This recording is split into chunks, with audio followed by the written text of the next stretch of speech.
L'hiver a la réputation d'être rude au Québec, mais pour les photographes, c'est une saison qui est vraiment extraordinaire. C'est ça pour les lumières ou les ambiances, la pureté du paysage ou encore pour pister les animaux, c'est l'une des meilleures saisons pour créer des images fortes. Mais pour en profiter, il faut être bien préparé, bien s'équiper, protéger son matériel et bien comprendre comment combattre le froid. Dans cette vidéo, je vous explique pourquoi l'hiver est ma saison favorite et comment se préparer pour être efficace sur le terrain et surtout confortable. Avant d'aller plus loin, si tu ne me connais pas, je suis Jérémy Leblond-Fontaine, je suis un photographe animalier et de paysage de Québec au Canada et je pratique la photographie depuis 2011 et depuis 2013 à titre professionnel. D'abord, pourquoi photographier l'hiver?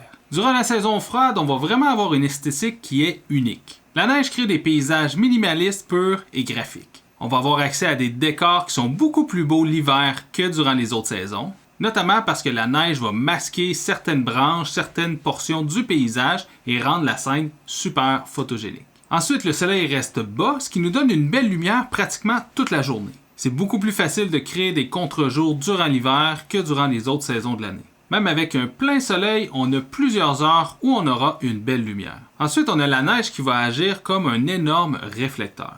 Pour la photo animalière, c'est vraiment parfait parce qu'on va avoir une lumière qui est vraiment enveloppante pour notre sujet. Les ombres vont être adoucies, ce qui revient un peu à ce que je disais dans le point précédent. On va avoir une belle lumière avec laquelle travailler pendant plusieurs heures, contrairement à l'été, par exemple. Comme résultat, on va avoir des images à l'ambiance douce et épurée.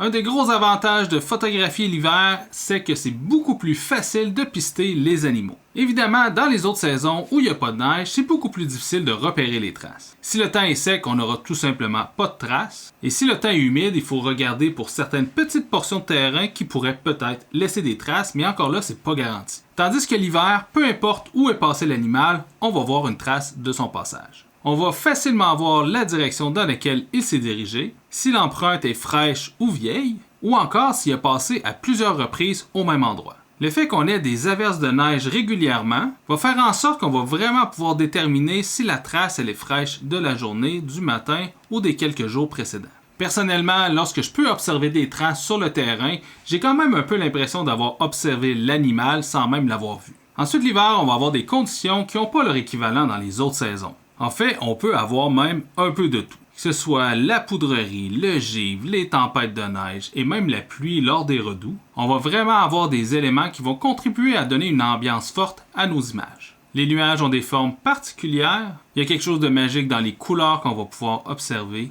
Comme les nuits sont plus longues, c'est le moment parfait pour faire de la photo de nuit. Vous pourrez photographier tout simplement en soirée et aller vous coucher relativement tôt, contrairement à l'été où il faut se coucher très tard. Comme les nuits sont plus longues également, c'est un bon moment pour observer les aurores boréales lorsqu'il y en a. Donc là, je vous ai présenté pourquoi photographier l'hiver. Je pense qu'il n'y a personne qui doutait que c'était intéressant de photographier les animaux et les paysages sous la neige. Mais où ça bloque souvent, c'est sur deux éléments. Se protéger et protéger notre matériel. Donc je vais commencer avec la gestion de notre propre corps. L'objectif général lorsqu'on veut faire de la photo l'hiver, c'est qu'il faut ne pas transpirer, mais être au chaud. Et ça a l'air beaucoup plus simple que ça l'est en réalité. Personnellement, je vais avoir deux types de vêtements selon la situation dans laquelle je vais photographier. Si j'ai beaucoup de marche pour me rendre à un endroit pour aller faire de la photo, je vais y aller avec un système multicouche. Et si je reste immobile, à l'affût, je vais opter pour des vêtements qui sont beaucoup plus chauds. Donc sur son corps, on essaie de privilégier des sous-vêtements en laine de mérino. Donc une combine pour le haut et pour le bas, ça sèche vite, ça respire bien et ça tient au chaud. Ensuite, on y va d'une couche isolante, que ce soit un chandail de laine, une doudoune en duvet ou en duvet synthétique. Et vous pouvez même en mettre deux, l'une par-dessus l'autre, pour plus de chaleur. C'est là qu'on va vraiment créer l'isolation de notre habillement. C'est la même chose pour les pantalons, vous pouvez avoir une couche d'isolation supplémentaire avant de mettre votre pantalon extérieur. Mais l'offre est un petit peu moins étendue pour les jambes, donc on peut y aller tout simplement avec un pantalon d'extérieur normal. Ensuite, on va ajouter sur le haut du corps une coquille qui va bloquer principalement le vent. Idéalement, si on est capable d'avoir des ouvertures sous les bras, ça va permettre d'évacuer de la chaleur lorsqu'on en a trop à l'intérieur de notre habillement. C'est un système que je vais utiliser lorsque je fais de la photo en randonnée. Donc je vais mettre les couches seulement que j'ai besoin lorsque je me déplace et ensuite, lorsque je suis un peu moins mobile, je vais rajouter des couches pour être sûr de ne pas avoir froid. L'important, c'est de partir en ayant un peu froid. Comme ça permet de ne pas trop transpirer dans nos vêtements. Évidemment, si au bout de 10-15 minutes de randonnée, vous avez encore froid, vous pouvez rajouter une couche. Lorsque je vais faire un affût, là, je vais moins avec un système de couches, mais je vais y aller avec quelque chose de respirant, mais de très très chaud. Je vais y aller avec un manteau d'hiver bien isolé, mais qui respire bien. Cependant, lorsque j'utilise ça, il ne faut pas trop que je bouge parce que c'est facile de commencer à transpirer. Et une fois qu'on est rendu humide à l'intérieur de nos vêtements, c'est fini, on va avoir froid. Lorsqu'on photographie sur la route, c'est bien important de ne pas trop s'habiller non plus, justement pour ne pas commencer à transpirer lorsqu'on est au volant de notre véhicule. Et ensuite, on sort à l'extérieur, c'est sûr qu'on va avoir froid, peu importe comment on est habillé. Donc lorsque je conduis, soit j'ai un pantalon en laine de mérino ou encore des pantalons jogging. Pour le haut, j'y vais avec mon chandail de mérino et une couche par-dessus. Je mets pas trop de chauffage dans la voiture, comme ça je me mets pas à transpirer. Et lorsque je rencontre quelque chose ou j'arrive sur place, ben là j'ai juste à rajouter mes couches pour pouvoir partir. Donc là on s'est parlé du haut, des jambes et maintenant aussi une autre portion qui est hyper importante, les pieds. C'est un peu plus compliqué pour les bottes parce qu'on peut pas fonctionner avec un système de couches. Donc ça prend des bottes qui sont chaudes, respirantes, mais également qui sont adaptées à l'activité qu'on va faire. Si on s'en va en randonnée, on veut pas une botte qui est trop chaude, mais si on s'en va faire de l'affût, alors là, on veut une botte qui est très très chaude. À l'intérieur de notre botte, on va y aller avec un bas en laine de mérino qui va facilement évacuer l'humidité. Personnellement, je traîne toujours une deuxième paire de bas dans mon sac de randonnée. Comme ça, si mes pieds deviennent humides, je peux les changer. Oui, les bottes, c'est complexe, mais c'est pas aussi complexe que les mains. Le problème, lorsqu'on veut faire de la photo l'hiver, c'est qu'on doit conserver une certaine dextérité avec nos mains, mais d'une manière à garder la chaleur. C'est beaucoup plus facile dans n'importe quelle autre activité qui n'a pas besoin d'avoir cette dextérité-là. On pourrait tout simplement mettre des grosses moufles et hop, le problème est réglé. Donc personnellement, j'utilise une première couche avec des petits gants isolés comme ça ici. Donc il y a plein de fabricants qui en font chez Decathlon, dans n'importe quel magasin de plein air. L'important, c'est de conserver la dextérité au niveau des doigts. Et idéalement, que les doigts, justement, soient compatibles avec les touchscreens. Comme ça permet d'utiliser l'écran de son appareil photo ou encore son téléphone. Donc, c'est la première couche que je vais mettre sur mes mains. Et ensuite, j'ai une grosse paire de moufles que j'ai trouvées chez Decathlon. Elles sont isolées en duvet. Et je vais tout simplement les attacher à mes poignets avec le cordon comme c'est ici. Donc, je rentre ma main à l'intérieur lorsque j'ai froid. Souvent, la main gauche va rester toujours à l'intérieur de la mitaine. Et lorsque j'ai besoin d'avoir la dextérité au niveau de ma main droite, je vais tout simplement enlever la moufle et je la remets au besoin. Auparavant, j'utilisais un système avec une mitaine qui s'ouvrait en deux. Avec les années, j'ai quand même trouvé que ce système-là fonctionnait beaucoup mieux et que mes mains restaient beaucoup plus au chaud. Pour pratiquement toutes les pièces de vêtements que je vous ai parlé, il existe maintenant des versions qui sont chauffantes. Dans une précédente vidéo, je vous ai présenté la veste de la compagnie Gokasi. Il existe des bas chauffants, des semelles chauffantes, des mitaines chauffantes, des chauffe-mains. Il y a vraiment une grande offre maintenant qui est disponible sur le marché. Pour être honnête, je suis pas un grand fan de tous ces gadgets-là et je vais t'expliquer pourquoi.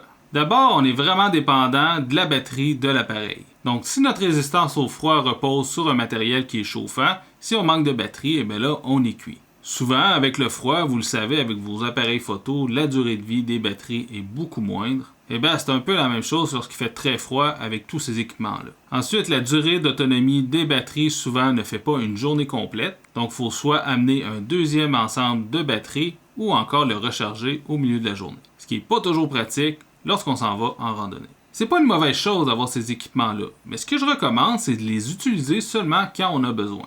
Donc tes bas ou tes semelles chauffantes, tu les allumes juste quand tu commences à avoir froid aux pieds. Mais de toute manière, si tu as déjà chaud puis tu vas activer ton matériel qui est chauffant, tu risques juste de transpirer puis d'avoir encore plus froid par la suite. Pour les mains, je te recommande d'avoir des petites chaufferettes rechargeables comme ça ici. Tu peux même charger ton téléphone avec celle-ci et tu glisses ça dans tes poches et tu les allumes seulement quand tu en as besoin. Tu peux les glisser dans ta mitaine, il y a souvent même des poches qui sont faites pour ça. Et si tu le fais, je te recommande de mettre la chaufferette sur le dessus de ta main, c'est là que ça va le mieux réchauffer. Même chose avec les pieds, si tu mets une petite chaufferette, mets-le sur le dessus de tes orteils, ça va mieux réchauffer ton pied et ça ne va pas créer un élément sous ton pied qui va te donner mal aux pieds par la suite. Donc là, on a couvert pas mal tout ce qui était vêtements et éléments qui va te garder au chaud. Mais un autre point important, c'est d'habituer son corps au froid. Tu auras beau avoir les meilleurs vêtements du monde, si ton corps n'est pas le moindrement résistant au froid, ça ne marchera pas. Je te l'ai mentionné avant, faire de la photo l'hiver, c'est vraiment pas facile pour le corps. Et si tu l'exposes juste 1 ou 2 fois par semaine pendant un court laps de temps,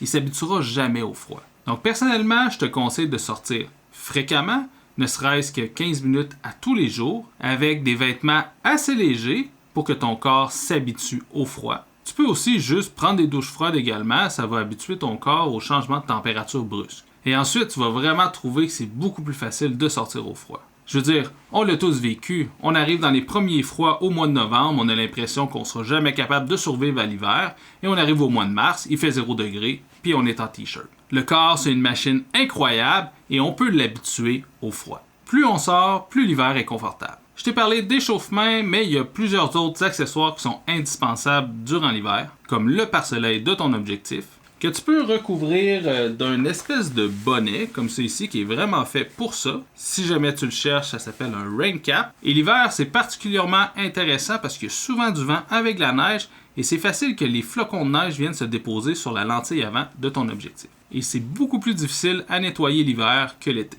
Si jamais tu ne veux pas nécessairement investir là-dedans, tu peux tout simplement prendre un bonnet de douche. Je suis déjà parti 2 semaines à Terre-Neuve en ayant oublié mon rain cap.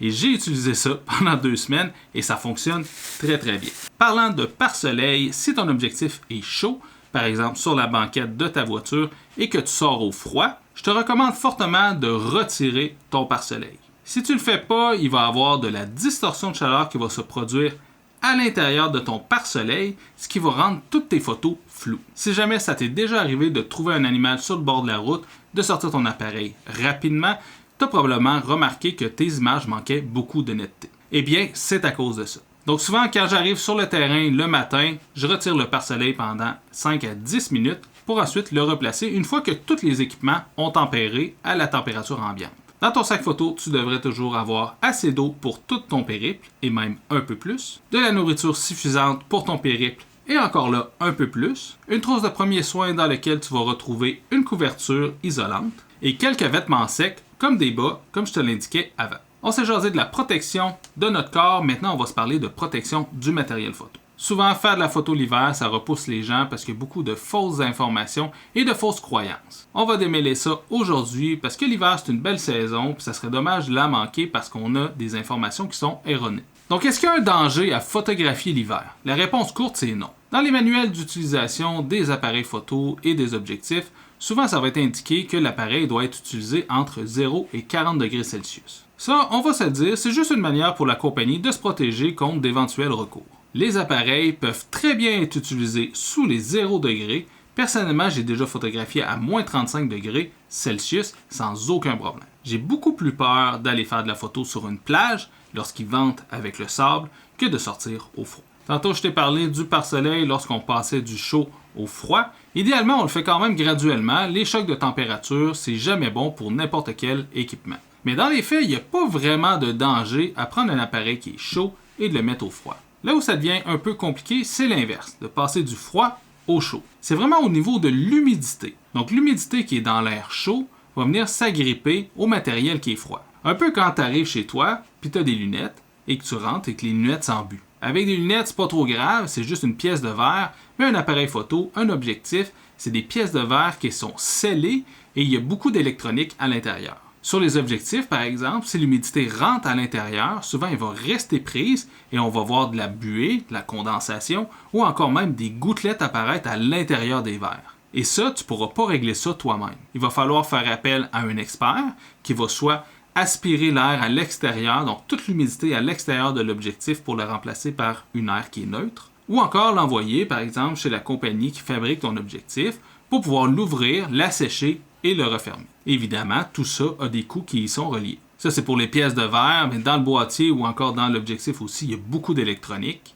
Et l'air humide qui va entrer à l'intérieur va causer de la corrosion et éventuellement, à moyen et à long terme, des bris à l'intérieur de tes équipements. Tu verras peut-être pas le dommage immédiatement, mais à moyen et long terme, c'est vraiment pas bon pour ton équipement. Donc, comment on règle ça? La première chose que je te dirais, c'est que tu laisses tous tes équipements dans ton sac photo. Idéalement, ton sac, tu l'as à la température ambiante de l'extérieur et tu le laisses tempérer le plus longtemps possible. Donc, tu laisses ton sac fermé le plus étanche possible pour qu'il n'y ait pas d'échange entre l'air extérieur et intérieur de ton sac. Et tranquillement, le sac va se réchauffer et va réchauffer les équipements à l'intérieur. Comme ça évite qu'il y ait l'humidité à l'extérieur du sac qui vienne s'apposer sur les équipements. Si tu es pressé de transférer tes photos, tu peux sortir ta carte à l'avance lorsque tu es à l'extérieur et ainsi placer ton équipement dans ton sac. Mais encore là, il faut faire attention parce que la carte mémoire, il y a beaucoup d'électronique là-dedans aussi, donc je te recommande quand même de la laisser tempérer avant de l'utiliser. Donc tu la sors, tu la places dans un sac Ziploc que tu fermes bien étanche et ensuite tu le places à l'intérieur pendant 20-30 minutes et là la carte va se tempérer et ensuite tu pourras l'utiliser. Tu peux faire ça avec n'importe quel équipement, tu places ton objectif, ton boîtier dans un sac Ziploc étanche et même si tu le sors à la température chaude de l'intérieur de ta maison par exemple, la condensation va se faire mais à l'extérieur du sac. Comme ça, toute l'électronique de ton sac est protégée. Sur le terrain, tu n'as pas nécessairement de protection à prendre particulière pour l'humidité. S'il fait moins 10 degrés par exemple et qu'il neige, la neige va juste se déposer sur tes équipements. Elle ne fondra pas puisque l'équipement est en même température. Moi, je me traîne un pinceau. Je vais faire le ménage avant de ranger l'équipement dans mon sac parce qu'évidemment, lorsque ça va se réchauffer, la neige va fondre en eau. Avant de terminer, je te donne quelques astuces également pour photographier l'hiver. Si tu utilises un mode automatique ou semi-automatique et qu'il y a beaucoup de neige dans ta scène, tu peux utiliser une compensation d'exposition qui va entre 1 et 2 crans parce que l'appareil, lui, quand il voit que tout est très très blanc, va avoir tendance à sous-exposer ta photo. Si tu restes au même endroit debout pendant longtemps, je te recommande de te mettre sur un petit tapis de sol comme ça ici.